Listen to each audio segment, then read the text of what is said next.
नमस्कार, आप देख रहे हैं 4 PM और मैं हूं अभिषेक मिश्रा। देखिए, पिछले कई घंटों से ये चर्चा बिहार के राजनीतिक गलियारों में टहल रही है कि क्या मुकेश सहनी इंडिया गठबंधन का साथ छोड़कर, लालू यादव और तेजस्वी यादव का साथ छोड़कर एनडीए में वापसी करने जा रहे हैं। वापस वो भारतीय जनता पार्टी के साथ जा रहे हैं, उस भारतीय जनता पार्टी के साथ जिनको उन्होंने 2024 के लोकसभा चुनाव से पहले अपना सबसे बड़ा दुश्मन बताया, जिसके बारे में मुकेश सहनी ने कहा, और सही ही कहा। भारतीय जनता पार्टी ने उनकी पार्टी के विधायकों को तोड़ा। 3 विधायक उनकी पार्टी से तोड़ लिए थे भारतीय जनता पार्टी ने। और मुकेश सहनी जिनकी पार्टी के विधायक तोड़े, पार्टी के नेताओं को तोड़ा, पार्टी तोड़ी, और उस भारतीय जनता पार्टी के साथ क्या फिर मुकेश सहनी जाएंगे? राजनीति में कुछ भी असंभव नहीं होता। राजनीति में कोई अस्थाई दोस्त या दुश्मन नहीं होता।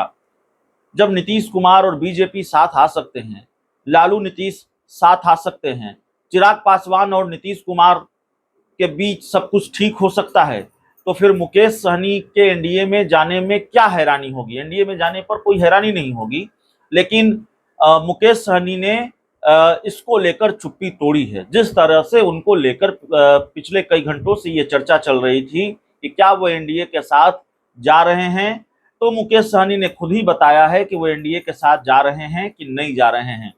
मुकेश सहनी के एनडीए में जाने की चर्चा इसलिए थी क्योंकि कई तरह के संकेत मिल रहे थे। एक तो लगातार बयान आने शुरू हो गए एनडीए के नेताओं की तरफ से। बीजेपी कोटे के मंत्री प्रेम कुमार ने कहा कि मुकेश सहनी आ रहे हैं। जेडीयू कोटे के मंत्री श्रवण कुमार ने कहा कि अगर वो आते हैं तो स्वागत है। उसके बाद कल नीतीश कुमार के करीबी मंत्री अशोक चौधरी देर शाम मुकेश सहनी से मिलने उनके घर पहुंच गए, और उससे पहले बीजेपी की तिरंगा यात्रा, और उसी दिन मुकेश सहनी ने अपनी प्रोफाइल पिक्चर में तिरंगे की तस्वीर लगा ली। तो कई तरह के संयोग, और जो छोटे छोटे संयोग होते हैं या छोटे छोटे घटनाक्रम होते हैं, उससे फिर जो मौजूदा स्थिति और परिस्थिति होती है उसके अनुसार उसके राजनीतिक मायने निकाले जाते हैं। बिहार में विधानसभा का चुनाव होने वाला है, तो जाहिर तौर पर विधानसभा चुनाव से पहले बहुत खेल होंगे, और पाला बदल राजनीति की रवायत है, परंपरा है, चुनाव के दौरान ये होता है। तो मुकेश सहनी को लेकर कई तरह के संकेत मिले, कई तरह के संयोग नजर आए, इसलिए फिर चर्चा गर्म हो गई कि क्या मुकेश सहनी एनडीए में वापसी कर रहे हैं। और कल जिस तरीके से देर शाम नीतीश कुमार के करीबी मंत्री अशोक चौधरी ने मुकेश सहनी से मुलाकात की उनके आवास पर जाकर, तो फिर इस चर्चा को और बल मिला कि क्या ये बात पुख्ता हो चली है कि अब मुकेश सहनी एनडीए के साथ आ रहे हैं, तेजस्वी यादव का साथ छोड़ रहे हैं। तो मुकेश सहनी का रिएक्शन आया है अब इस पूरे मामले पर। मुकेश सहनी ने कहा है कि वो कहीं नहीं जा रहे हैं। मुकेश सहनी ने साफ कर दिया है कि वो कहीं नहीं जा रहे हैं, वो इंडिया गठबंधन छोड़कर कहीं नहीं जा रहे हैं। वे तेजस्वी यादव के साथ मिलकर 2025 में बिहार में सरकार बनाएंगे। और एक तरह से पूरी तरह से कयास उन्होंने जो कयास चल रहे थे उनको लेकर उसको खारिज कर दिया है, सारे कयासों पर विराम लगा दिया है। बहुत स्पष्ट। अब तक मुकेश सहनी की चुप्पी को लेकर भी सवाल उठ रहे थे कि जब मुकेश सहनी को लेकर इतने कयास चल रहे हैं, इतनी चर्चाएं चल रही हैं कि वो इंडिया गठबंधन के साथ जा रहे हैं, एनडीए के साथ जा रहे हैं इंडिया गठबंधन को छोड़कर, तो मुकेश सहनी अपना स्टैंड क्लियर क्यों नहीं कर रहे हैं, वो अपनी चुप्पी क्यों नहीं तोड़ रहे हैं? तो मुकेश सहनी ने चुप्पी तोड़ दी है। उन्होंने साफ किया है कि वो इंडिया गठबंधन को छोड़कर कहीं नहीं जा रहे हैं।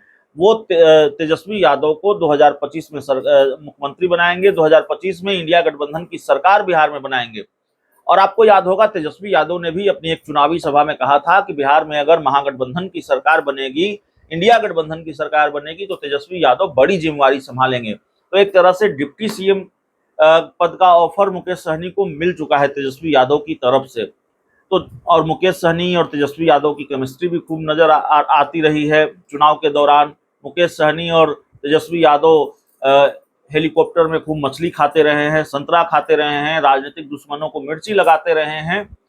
तो जाहिर तौर पर ये सारी चीजें रही हैं, लेकिन फिर जिस तरह से संकेत मिलने लगे, जिस तरह से घटनाक्रम बिहार की राजनीति में देखने को मिला, तो लगा कि मुकेश सहनी कहीं पाला तो नहीं बदल रहे हैं। मुकेश सहनी तो रहे हैं बीजेपी के साथ, लेकिन बीजेपी ने उनके साथ क्या किया ये सबको मालूम है। भारतीय जनता पार्टी ने कैसे उनके विधायक तोड़े, कैसे उनकी पार्टी तोड़ी, बीजेपी ने कैसे उनके साथ खेल किया, ये मुकेश सहनी बताते रहे हैं। हम ये नहीं कर रहे हैं।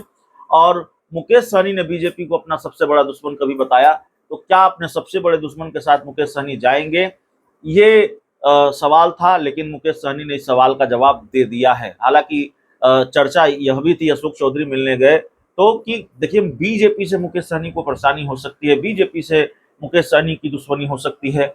नीतीश कुमार से वैसा कोई परहेज मुकेश सहनी को नहीं है। नीतीश कुमार के साथ मुकेश सहनी की केमिस्ट्री बहुत ठीक ठाक रही है। तो शायद वाया जेडीयू उनकी एंट्री हो एनडीए गठबंधन में, यानी कि गठबंधन के अंदर गठबंधन की जो पॉलिटिक्स देखने को मिलती है उसके तहत मुकेश सहनी या उनकी पार्टी वीआईपी पार्टी जेडीयू के साथ गठबंधन करे और जेडीयू के रास्ते एनडीए में उसकी एंट्री हो। लेकिन इन सारे कयासों को खारिज कर दिया है, इन सारी संभावनाओं को मुकेश सहनी ने खारिज कर दिया है। साफ किया है कि बिहार में वो इंडिया गठबंधन की सरकार बनाएंगे, वो इंडिया गठबंधन छोड़कर कहीं नहीं जा रहे हैं। बहुत बहुत धन्यवाद।